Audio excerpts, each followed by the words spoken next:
But final topic tonight, talking about the Washington Nationals, the reigning World Series champions. What a ride it was for them. I mean, they start the season 19-31. Dave Martinez is on the hot seat. Looks like, oh my gosh, he might get fired at the beginning of the season here because they're so bad.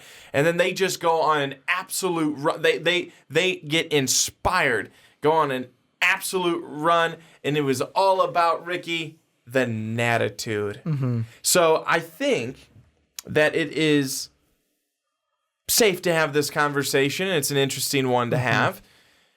Do the Washington Nationals repeat? Do they defend their crown? Do they go back to the playoffs? Or do they have a slump and a hangover and really struggle and take 1 to 2 to 3 steps back? What are you thinking? So before I answer this question, I do want to say thoughts and condolences out to the Nationals family.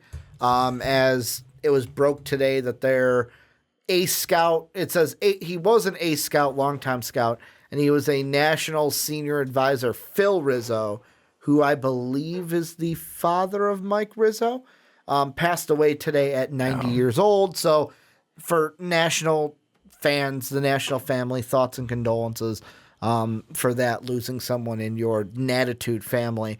But now I get to break your heart, sadly. No, you're not winning the World Series this year, because not only is the loss of Rendon a negative, you kept Strasburg, which is good. You didn't lose both of them.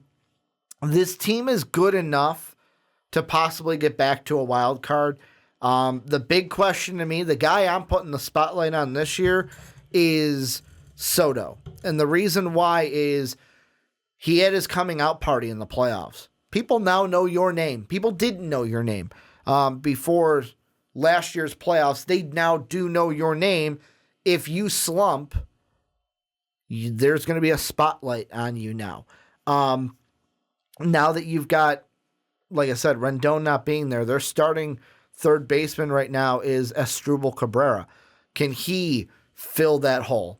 Obviously, he's not going to be the same player that Anthony Rendon was, but how could he fill that hole? Yes, they bring back Howie Kendricks, who was big for them in that playoff run, but it's going to be really hard for them to make the playoffs, because for me, yes, people are going to say, well, Ricky, there were only 4 games out of the divisional crown last year, but I think the Braves are going to get better. And if they trade for Chris Bryant, like we mentioned earlier, that skyrockets them to solidified. There's no way you're catching them for the top. The Mets, I think, will be interesting this year. I don't think they take a step forward, but I don't think they take a huge step back. The reason why I feel like the Nationals are not going to win the World Series, though, is because of 2 things.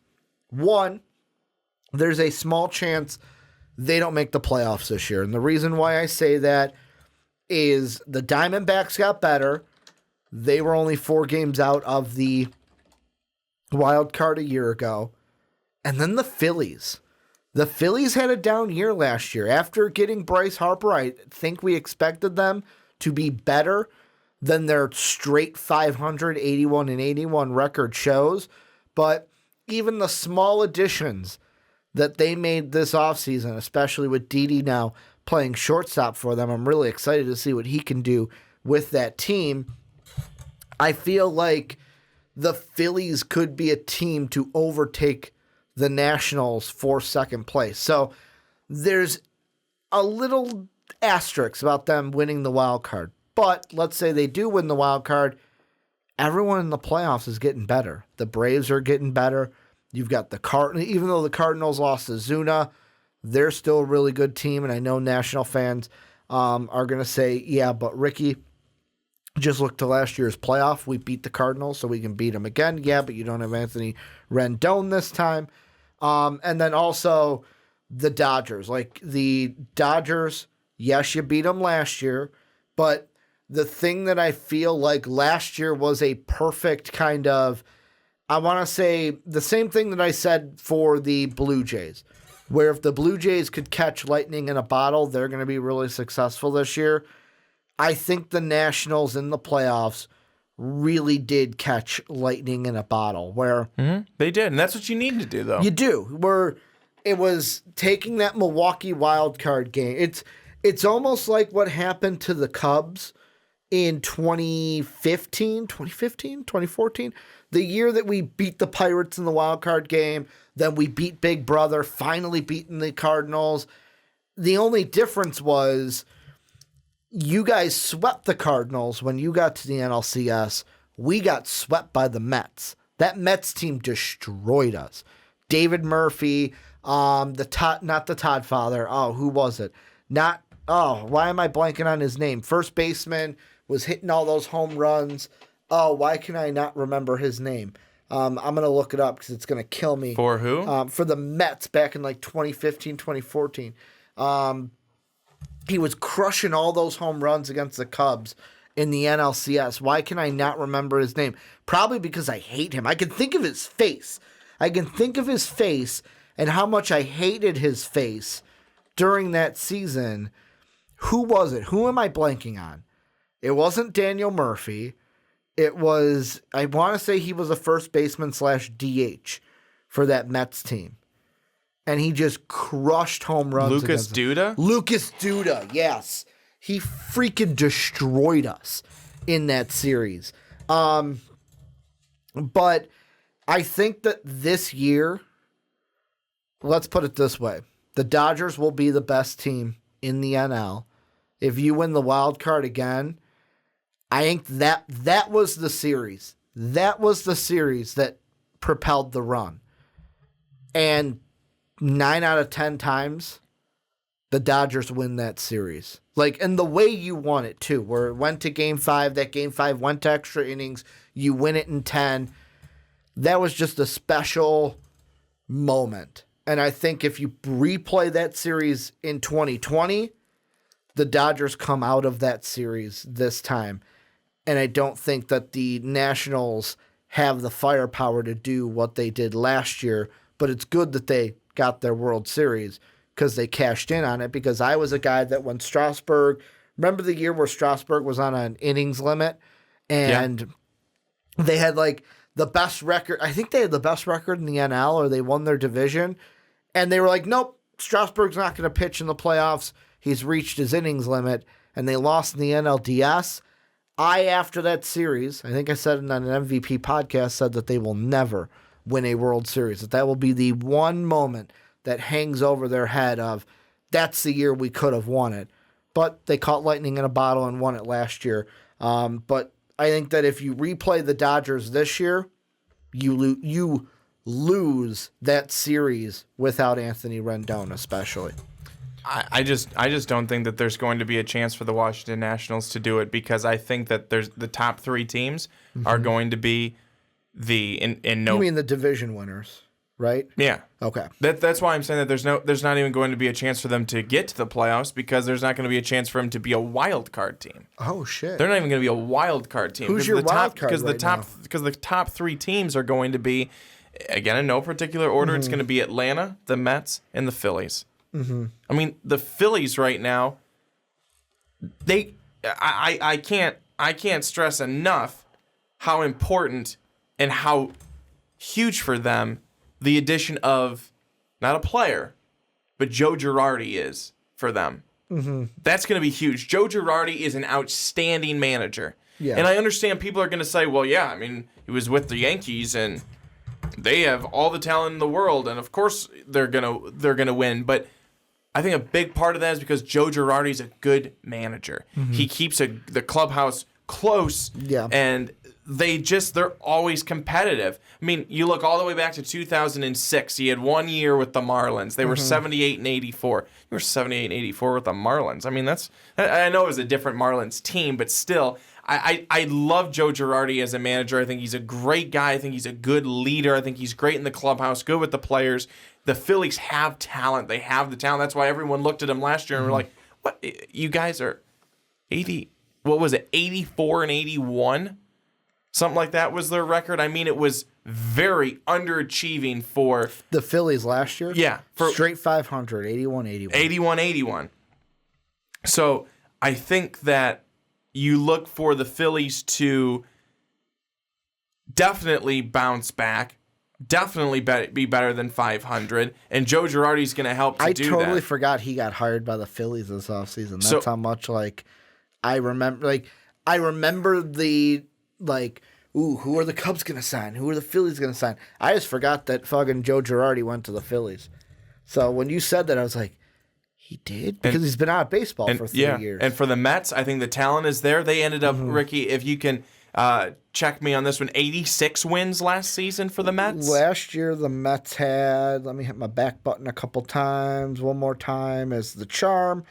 They had 86 wins, 86 and 76. So the Mets, 86 wins. I think they go up this year, and I think the Braves are there probably at the top. So I don't think there's even a chance for the Nationals to get into the playoffs as a wild card. Also, our guy Boss Bar in the chat bringing up some good points. First, he says that race for the 2 wild card spots is going to be a good one. You have the Nats, the Cards, the Reds, the Diamondbacks, the Mets, and the Phillies. Some of the teams we talked about in the last segment all have a realistic shot at taking one of those spots. And then he said, talking about the Dodger collapse last season, he said, shouldn't have ever happened. Had Roberts just taken Kershaw out and put Maeda in, that game is over. So, I mean, that too. I totally forgot. I'm not a Dodger fan, so it doesn't sit in my craw like an LA fan would. But yeah, now after he brings that up, that was a good point. If Roberts would, and that's the thing I love about baseball in the playoffs, where the managerial role is an important one. Do you leave a guy in too long? Did you not make the right substitution move? The little simplest of things can just sway a game completely. Yet again, some people will say it's Clayton Kershaw and you should be able to lean on your ace, but when you're a team like the Dodgers and you've got a guy like Maeda that you could put in, why not do that move? I completely forgot that happened, but yeah, I mean, that's what I mentioned first off, is there's a possibility that the Nats don't even make the playoffs this year. And even if they do, good luck getting through. If you win the wild card, first off, good luck getting through of any of those teams that we mentioned. Like, could you imagine a Phillies Nationals 1-game play-in for the wild card? Like, that's not going to be an easy game. Then if you play the Dodgers, who I think will have the best record in the NL, good luck winning that series again without Anthony Rendon. And hopefully Roberts doesn't make a move like he made last year. Or the non-move. Should have made the move, but he didn't make the move. I just didn't last year. I just think that when it comes down to it, the Nationals have an uphill climb this season, and they did last season. And they were up to the challenge, and they did very, very well. And yes, they had some different pieces last year that they don't necessarily have this year. I still think you look at their pitching staff, and they are going to be competitive, just let alone based on that pitching staff.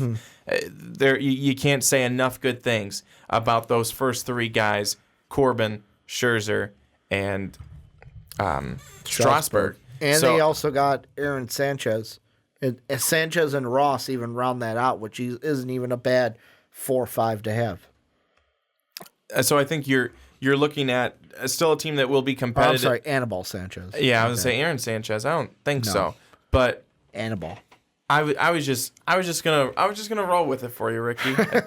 But Twitch chat would have corrected me. But I still think they'll be competitive. I just don't know. And it's like you had mentioned, they struck lightning in a bottle. That's for sure. All right, Ricky, thank you so much. That was a lot of fun. I really enjoyed the entire podcast. There was a lot to talk about, a lot to go over. But most of that drama was in the first segment, but certainly enjoyed the next 2. I'm very excited for 2020, and I think that we are going to have many storylines throughout the season. That's going to be a lot of fun. But this was week 2 of Fully Loaded, and I really felt like it was fully loaded tonight, so it was very exciting. But thank you, everyone, for tuning in, those who tuned in live, and certainly thank you to all of our viewers out there who are going to watch this after the fact. We really appreciate it, and we hope that you enjoy it and find it as entertaining as we felt it was and found it as well. So, please make sure you become a patron. For just $1, you can do that. And we would really, really like you to do that. Especially if you like our content, I think you would really, really enjoy becoming a patron. Go to patreon.com/mostvaluablepod, and you can make that happen and make that happen for us. So for Ricky Widmer, I'm Brandon Swanson saying so long, everybody, and we will see you next time. We won't see you, but you'll see us here on Fully Loaded. Take care, everybody.